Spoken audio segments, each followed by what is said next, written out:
등장하는 여러 가지 사건 중 하나가 뭐냐면 형제지간의 이 재산 분배 문제 때문에 이 재판정에 서서 아주 진짜 우리가 보기에도 정말 돈이 많은 큰 기업을 갖고 있는 사람들, 형제들이 뭐 롯데라든지 삼성이라든지 여러분 뭐 계속 형제지간의 재산 분배 때문에 싸우는 사건들을 많이 만날 수 있습니다. 이런 문제는 예수님 시대뿐이 아니라 역사가 시작될 때부터 지금까지 늘상 있어 왔던 보편적인 문제입니다. 오늘 말씀도 재산 분배의 문제에 대하여 말씀하고 있는 그 말씀이 오늘 말씀의 시작입니다. 두 형제가 재산을 분배하는데 형이 동생에게 돌아갈 재산을 분배해 주지 않는 것 때문에 동생 측에서 자신의 억울함을 예수님께 나와서 호소하는 이야기로 시작이 됩니다. 13절, 무리 중에 한 사람이 이르되 선생님, 내 형을 명하여 유업을 나와 더불어 나누게 하소서 하니. 14절에 보시면 예수님이 말씀하십니다. 예수님 대답이 아주 의외적인 대답을 하십니다. 이 사람아, 누가 나를 너의 재판장이나 물건 나누는 자로 세웠느냐? 이 말씀을 예수님께서는 공정한 분배나 혹은 정의로운 일에 대해서 무관심하시다고 하는 것으로 해석하시면 안 됩니다. 오늘 이 말씀은 이들이 재산을 분배하기 이전에 본질적인 문제를 지적하시고 그 문제를 해결하시기를 원했다는 것입니다. 오늘 말씀에 보면 동생에게 재산을 분배하지 아니하는 형이 많은 문제가 있는 사람으로 보입니다. 그런데 억울함을 호소하는 동생의 마음속에도 똑같이 자리 잡고 있는 탐심이라고 하는 문제의 뿌리가 있음을 예수님이 보시고 계신 것입니다. 예수님은 사람의 중심을 보시기 때문에 그 동생의 마음을 보시고 계신 겁니다. 그래서 15절에 보시면 억울한 사정을 얘기하는 동생에게 이르시되 삼가 모든 탐심을 물리치라고 말씀하십니다. 우리는 흔히 탐심이라고 하는 죄를 말할 때에 이것은 부자들의 문제라고만 생각을 할 수 있는데, 그런데 탐심이라고 하는 죄는 부자 문제만이 아니라 가난한 사람 마음에도 똑같이 탐심이라고 하는 마음이 존재한다고 하는 것입니다. 삼가 모든 탐심을 물리치라. 사람의 생명이 그 소유에 넉넉한 데 있지 아니하다. 여기서 예수님은 소유와 생명과의 어떤 관계를 지금 다루시고 계십니다. 사람이 가진 소유가 많으면 생명이 윤택해지고 소유가 많으면 행복해지느냐고 하는 것입니다. 늘 다루어지는 문제이지만 행복한 인생은 절대로 소유에 있지 않다는 것입니다. 제가 언제 한번 또 팔복에 대해서 같이 한번 생각해 보는 시간이 있겠지만, 우리가 생각할 때는 돈 많은 나라들이 행복한 것으로 생각하시죠. 행복 지수가 높은 나라는 오히려 돈 많은 나라가 아닙니다. 방글라데시 있지 않습니까? 그런 나라 사람들이 행복 지수가 미국보다 훨씬 높다는 거예요. 이건 뭘 말하고 있죠? 사람이 가진 것이 많다고 행복하지 않다는 것을 증명하고 있는 것입니다. 그러면서 예수님께서 우리가 잘 아는 어리석은 부자의 비유의 말씀을 16절부터 하고 계십니다. 이 비유를 통해서 예수님께서는 탐심이라고 하는 죄의 정체와 인간이 어떻게 이 탐심의 죄악에서 해방될 수 있느냐라고 하는 비밀을 말씀하고 계십니다. 탐심은 어떤 죄일까요? 삼가 모든 탐심을 물리치라. 탐심은 어떤 죄가 있습니까? 오늘 본문을 통해서 세 가지로 살펴보려고 합니다. 첫째, 탐심이라고 하는 것은 우리의 이기심을 살찌우는 죄라고 하는 것입니다. 탐심은 우리 이기심을 살찌우는 죄다. 16절에 또 비유로 저에게 일러 가라사대 한 부자가 그 밭에 소출이 풍성했다. 17절에 이 부자가 심중에 생각하여 가로되, 이 부자가 이제 독백 혼자말로 무엇을 중얼거립니다. 혼자 이렇게 말합니다. 내가 곡식 쌓을 곳이 없으니 참 고민이 충만하네. 가로되 내가 이렇게 하리라. 내 곡간을 헐고 더 크게 짓고 내 모든 곡식과 물건을 거기 쌓아두리라. 내가 내 영혼에게 이르되 평안히 먹고 마시고 즐기자. 여러분, 오늘 이 부자가 혼자 중얼거리는 이 독백의 말 속에서 지속적으로 반복되어지는 한 단어가 있습니다. 그 단어가 무엇이죠? 바로 나라고 하는 단어입니다. 나. 계속 나라고 하는, 내가 곡식 쌓을 곳이 없어 고민한다. 내가 이렇게 하리라. 내가 곡간을 헐고 내 모든 곡식을 거기 쌓아두리라. 내가 내 영혼에게, 계속 내가가 나옵니다. 여러분, 우리말에는 6번 나옵니다. 나라고 하는 단어가, 내가라는 단어가. 근데 원문에 보면, 헬라어 원문에는 더 많이 기록되어 있습니다. 여기서 우리는 이 어리석은 부자의 의식이 얼마나 철저하게 자기중심적이었나를 알 수 있습니다. 이기심으로 충만한, 자기중심에 충만한 사람이었다.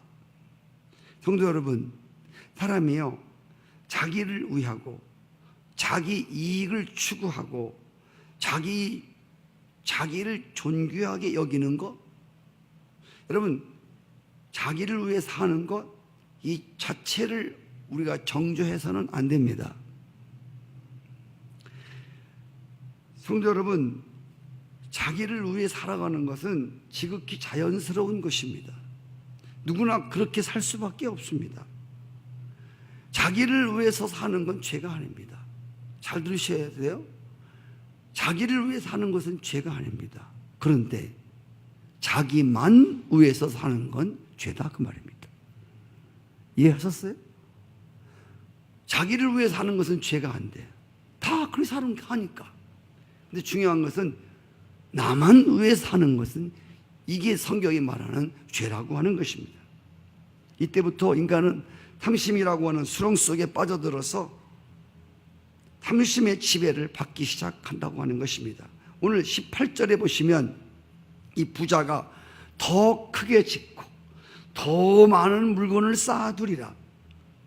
더 크게 짓고 더 많은 물건, 더 많은 곡식, 더 계속 더입니다. 이게 바로 병적인 이기주의자의 전형적인 모습입니다. 성경은 지옥을 묘사할 때 다른 말로 성경은 무저갱이라고 합니다. 여러분, 무저갱이라는 뜻이 뭔지 아세요? 무저갱은 끝이 안 보이는 바닥, 끝이 안 보이는 바닥에서 연기가 피어오르는 것입니다. 끝이 보이지 않는 바닥입니다. 지옥은 끝이 보이지 않는 탐심, 지옥은 끝없는 욕망을 추구하는 사람들이 가는 곳이라고 하는 것입니다. 원룸에서 투룸, 투룸에서 쓰리룸으로 이사하는 거, 24평, 30평, 50평, 한 채에서 두 채, 아파트 세 채. 여러분, 아파트 세 채 갖는 게 죄가 아니라, 절 쳐다보세요. 아파트 세 채 갖는 게 죄가 아니라고 하는 겁니다. 문제는 자기밖에 모른다고 하는 것, 이게 탐심의 죄라는 것입니다. 자기밖에 모르는 이기심은 바로 탐심이라고 하는 죄를 먹고 쑥쑥 자란다는 것입니다. 두 번째로 오늘 말씀 속에서 탐심은 이웃을 향해서, 너를 향해서 문을 닫아버리는, 너를 향한 창문을 닫아버리는 그런 죄라고 하는 것입니다. 여러분, 오늘 본문에 나오는 부자가 추수한 많은 곡식을 늘어놓고 무언가 계속 혼잣말로 중얼거리는데, 가만히 보십시오. 이 부자의 혼잣말 가운데서 이웃이 언급된 것이 있나요? 내가 이렇게 소출이 많으니까 어려운 사람도 좀 도와주고 이웃도 좀 도와주고 뭐 이런 거 나옵니까? 당신이라는 말이 나옵니까? 이웃이라는 말이 나옵니까? 이 부자의 언어 속에는 내가 없는 나만의 세계만 있다고 하는 것입니다. 제가 이 정우성 씨라고 하는 글을 쓰는 사람을 굉장히 좋아합니다. 정우성 씨의 글을 많이 읽는데 그 사람 글에 이런 말이 있습니다. 당신이 존재함으로 비로소 내가 존재한다고 하는 그런 이야기가 있습니다. 이 어리석은 부자가 많은 소출을 늘리기 위해서 아마도 많은 이웃들이 참여하고 많은 사람들이 도움을 주었을 것입니다. 여러 가지 씨앗을 사왔기 때문에 된 것이고 밭을 갈아준 사람도 있었고 많은 사람들이 그 소출을 풍성하게 하는데 참여하고 도움을 주었을 것입니다. 그럼에도 불구하고 여기 나오는 부자의 세계에는 여전히 나만 잘 먹고 살면 그만입니다. 나만 잘 먹고 살면 그만이에요. 다른 사람은 상관없어요. 성도 여러분, 이게 탐심입니다. 이게 죄라고 하는 것입니다. 우리가 세월호의 그 아픔을 3년 전에 겪었지 않습니까? 세월호의 침몰 사건을 통해서 팽목항이라고 하는, 저도 거기 한번 가봤지만 이 팽목항이라고 하는 곳에 서울에서 자원봉사하는 사람들이 그렇게 많이 내려왔어요. 예. 이번에 포항 지진 사건으로 인해서 사람들이 아직도 집에 들어가지 못하고 체육관에서 머물고 있지 않습니까? 그런데 뉴스에 보니까 전국 각지에서 자비를 들여서 단체들이, 식구들이 자원봉사로 와서 그들에게 식사를 제공해주고 그들에게 필요한 것을 제공해주며 심부름해주는 모습을 보았습니다. 저는 그런 모습을 보면서 아직도 이 사회가 그저 추운 겨울만은 아니구나, 그런 생각이 들었습니다. 지구상에는 수십억의 사람들 중에 먹지 못해 죽어가고 약이 없어 굶어 죽는, 이번에 북한에서 넘어온, 죽기 얘기하고 넘어온 그 병사는 그래도 고위관 집안의 사람이랍니다. 근데 이 총탄에 창자가 뚫려서 창자를 끌어내는데 창자 속에 기생충이 얼마나 많은지 몰라. 꽉꽉 찼더라는 거 아닙니까? 네. 기생충 약 하나 먹지 못해서 북한의 고위관의 군인들 배에 기생충이 우글우글 대. 그 잡느라고요 혼냈대요. 이거는 뭘 말하고 있습니까? 그래서 이 북한의 사람들이 어디 해외에 노동하러 갈 때, 들어갈 때요, 기생충약을 그렇게 많이 사간대요. 정신 나간 사람이, 김정은이라는 사람이 정신 나간 사람 아니에요? 자기 백성들 그래 먹지 못하고 거기다가 배 기생충이 꽉 차갖고. 자, 제가 드리는 말씀은 이렇게 세상에는 살려고 몸부림치지만 뜻대로 되지 않아서 좌절하는 사람이 참 많다고 하는 것입니다. 저 집사람이 전화하는데 제가 옆에서 들었어요. 김치를 좀 더 해야 될 것 같다고. 누구하고 통화를 하는데 교인들 중에서 아직 심장하지 못한 사람들도 있고, 그런 사람들에게 또 나누어 줘야 되지 않겠냐고 하는 전화 소리를 듣고 그저 흐뭇했습니다.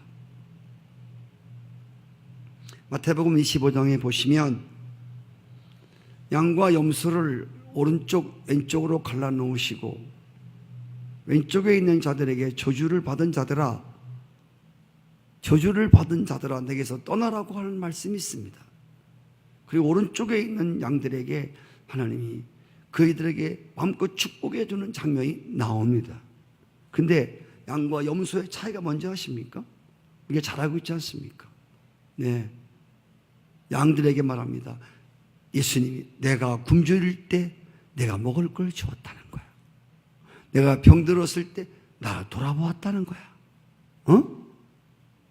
나 감옥에 있을 때, 나 외로울 때 와서 너가 나를 도와주었다는 거야. 그래서 이들이 묻습니다. 예수님, 언제 우리가 예수님을 도와줬습니까? 언제 예수님이 못 먹을 때 우리가 먹을 걸 주었고 못 입을 때 입을 걸 줬습니까? 그때에 예수님 말씀하십니다. 내 작은 소자에게 한 것이 나에게 한 것이다.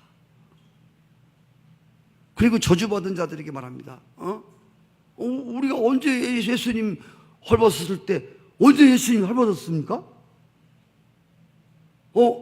언제 예수님 굶었었어요? 언제 예수님 굶는 거 볼 때 우리가 안 도와줬습니까? 따지는 겁니다. 그때 똑같이 예수님 말씀하십니다.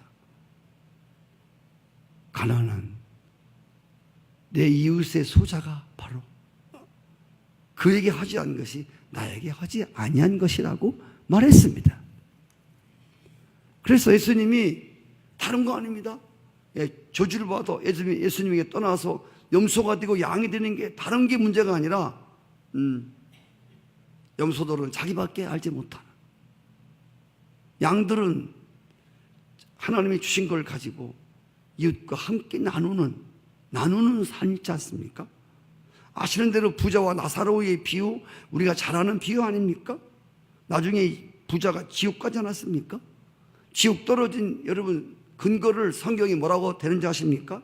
자기 대문간에서 얻어먹는 나사로에 대해서 무관심하고, 잘 보세요. 무관심 여기까지도 괜찮은데 자기만 누에 살았다는 겁니다. 자기만 호식하고 살았다는 거예요. 이게 여러분 부자가 지옥 간 이유라고 하는 거 여러분 아십니까? 물론 하나님을 알지 못했고 예수를 알지 믿었지 않기 때문에 지옥 갔지만 성경은 그 대문간에 있는 자에게 자비를 베풀지 아니야. 긍휼을 베풀지 아니야. 마태복음 5장에 보면은 긍휼히 여기는 자를 하나님이 긍휼히 여기신다 그랬어. 아멘. 오늘 형과 동생과의 이 재산 분배 문제 속에서 형은 나만 잘 되면 된다는 탐심으로 형제 관계를 가로막았습니다. 이웃 관계를 차단시키고 있다는 것입니다. 이것을 성경이 탐심이라고 하는 죄라고 성경이 지적하고 있다고 하는 것입니다. 마지막 세 번째로 탐심은 우리의 삶의 주인 되신 하나님을 망각하는 죄악이라는 것입니다. 성경은 우리가 부자가 되는 것이 죄라고 말씀하지 않습니다. 여러분, 부자가 죄입니까? 그럼 가난하면 축복입니까? 여러분, 성경은 가난한 것이 미덕이라고 말하지 않습니다. 부자가 죄라고 말씀하지 않습니다. 부자 되는 것. 그런데 중요한 게 뭐냐면 물질의 주인이 누구인가를 알고 그 주인의 뜻대로 그 물질을 선용할 줄 아는가에 대해서 묻고 있다는 것입니다. 여러분, 술 중독이 되면 술이 나를 지배하고 술이 나를 다스립니다. 술 중독에 걸리면 술에 의해서 삽니다. 술 때문에 삽니다. 술로 삽니다. 마약도 마찬가지입니다. 탐심의 노예가 되면 내가 물질을 소유하는 게 아니라, 내가 돈을 소유하는 게 아니라 물질이 나를 소유합니다. 잘 들으셔야 돼요. 탐심의 노예가 되면 내가 돈을 다스리는 게 아니라 돈이 나를 다스립니다. 돈에 의해서 내가 사는 겁니다. 돈 따라 사는 겁니다. 돈의 지배 속에서 돈의 이끄심에 따라, 돈의 이끌림에 따라서 살아갑니다. 이게 탐심의 노예라고 하는 것입니다. 여러분, 우리가 얼굴과 눈이 노랗게 되는 병을 황달병이라고 그래요. 탐심은 우리의 눈을 노랗게 칠해.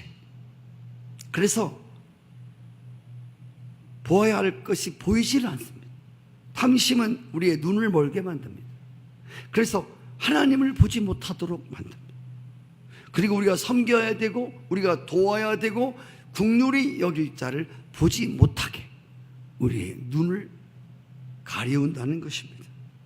여러분, 발람이라는 선지자 아시죠? 민수기 12장인가요? 발람이라는 이 선지자가 발락이라고 하는 왕의 초대를 받고 이스라엘을 저주하면 재산을 많이 주겠다고 그랬습니다.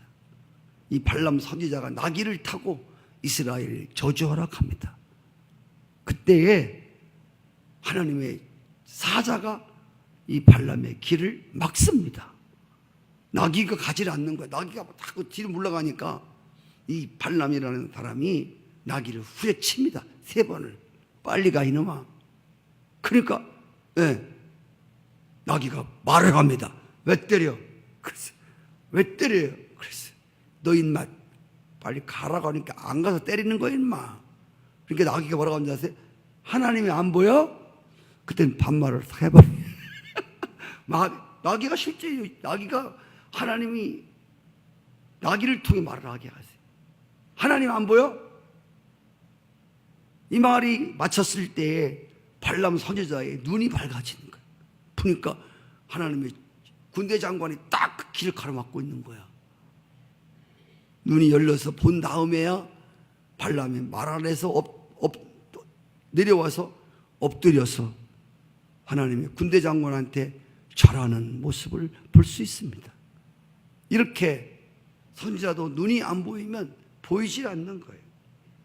여러분, 사람이 탐심에 젖으면 눈이 멀어. 하나님이 안 보여요. 세상을 바르게 판단할 수 있는 그런 가능성이 상실된다고 하는 겁니다. 탐심은 이웃이 안 보여요. 탐심은 도와줘야 할 사람이 안 보이는 거예요.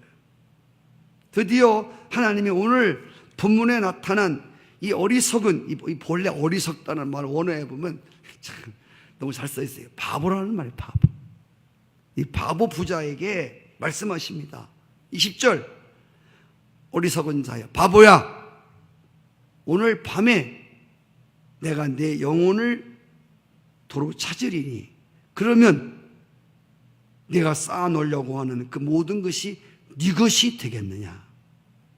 조금 전에 부자는 내 물건, 내 곡식, 내 곡간 가득히 쌓아두리라. 더 많이 내가 내 영혼에게 평안을 약속합니다. 그때 하나님이 나타나셔서 다 내 거라고? 다 내 거야? 그러면서 오늘 내가 내 생명, 내 영혼을 가져갈 거야. 그러면 너 그 많은 소출 네가 준비한 것 누구 것이 되겠냐고 하는 것입니다. 오늘 하나님이 중요하게 다루시는 한 가지가 뭐냐면 누구 거냐는 거예요. 한번 따라해 주실까요? 누구 거냐? 좀 크게 저녁 안 잡수셨어요? 누구 거냐? 그래, 누구 거냐는 거야. 네가 지금 막 그렇게 쌓아놓은 거 너 누구 거야? 너 재산 정식 드는 거 누구 거야? 소유권의 문제를 다루고 있단 말입니다. 사람이 태어날 때, 사람이 돌아갈 때 뭐 갖고 가지 않는다고 그러지 않습니까? 추수감사절 예배 때 적신으로 나와서 적신으로 돌아가는 게 인간 아닙니까? 특별히 우리가요, 하나님께 헌금을 드리는 거 있죠. 11조에 대해서 가장 커다란 오해는 11조를 하나님 것으로 알고 11조를 하나님 것으로 드린다는 겁니다. 그런데 오해가 뭐냐면, 나 11조 드렸어, 나 하나님 거 드렸어, 10의 9은 내 거야, 이리 생각하는 사람이 있다고 하는 겁니다. 여러분, 11조라고 하는 건요, 11조만 하나님 것이고 10의 9은 내 것이라는 뜻이 아니란 말이에요. 11조라고 하는 것은 뭐냐면 11조, 10의 1조를 하나님 내라고 하는 것은 모든 물질이, 소유권이 하나님께 있습니다, 이것을 고백하는 신앙으로 11조를 드리는 거예요. 아멘. 내 모든 갖고 있는 소유는 하나님이 소유권자이십니다. 그 증표를 10분의 1을 들여서 신앙을 증표하고 그 신앙을 고백하는 것이 바로 11조라는 것입니다. 아멘. 나 이제 11조 했으니까 됐어, 나 책임 끝났어, 하나님 땅은 탓하지 마셔, 당신 거 드렸으니까. 이런 신앙은 이게 뭔가 오해하고 있는, 잘못 생각하고 있는 신앙이라고 하는 것입니다. 성도 여러분, 오늘 말씀 속에서 정말 우리가 탐심에서 자유하려면 참된 부유한 삶을 살아야 된다는 겁니다. 탐심에서 자유하기 위해서는 참된 부자가 되어야 된다. 그럼 참된 부유한 삶, 진짜 부자의 삶은 뭘까요?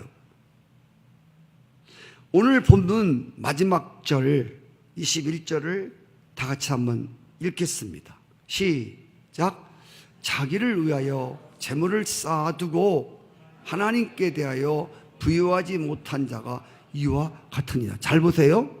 자기를 위하여 재물을 쌓아두고 하나님께 대하여 부유하지 못한 자가 이와 같다. 여러분, 이 말은 무슨 말이냐면, 라우디아 교회처럼 네가 부자라고 하나 너는 진짜 부자가 아니라는 것입니다. 부자라고 네가 생각하는데 너는 진짜 부자가 아니야. 하나님께 대해서 부유치 못한 자, 여러분, 하나님께 대해서 부유하지 못한 자는 진짜 부자가 아니라는 거예요. 여기 하나님께 대하여 부유하지 못한 자라는 말씀 속에는 진짜 부자가 누구냐 하는 비밀이 들어있습니다. 하나님께 대해서 부유하지 못한 자, 여기는 진짜 부자가 누구냐, 답이 들어있다고 하는 것입니다. 진짜 부자는 하나님께 대하여 부유한 자라는 것입니다. 하나님의 생명과 은혜로 배부른 사람, 하나님이 주시는 평안과 기쁨과 가치로 충만한 사람, 더 쉽게 말하면 하나님으로 배부른 인생이다 말이에요. 아멘을 하나도 안 하세요, 우리는 교인들은. 아멘. 정말 아멘 되지 않아요? 그러나 여러분에게 아멘을 유도하는 목사는 아닙니다만은, 여러분 진짜 아멘이잖아요. 진짜 부자는, 하나님의 인정하는 부자는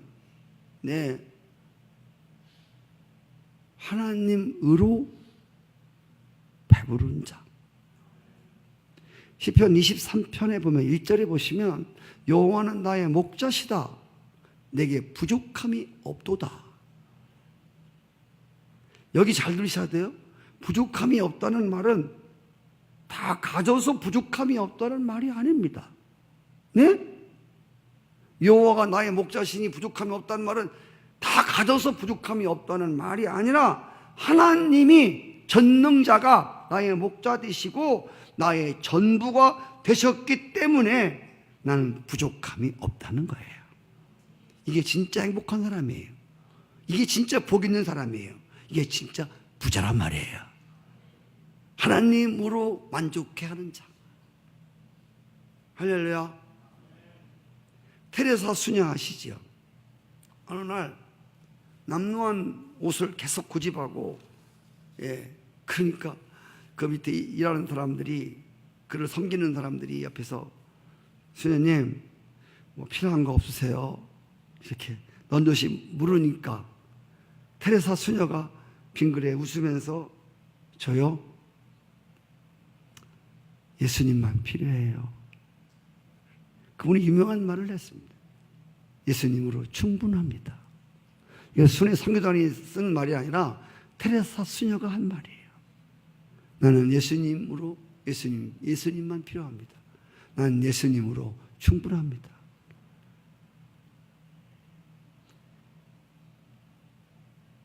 이것이 진짜 탐심에서 자유로운 인간입니다.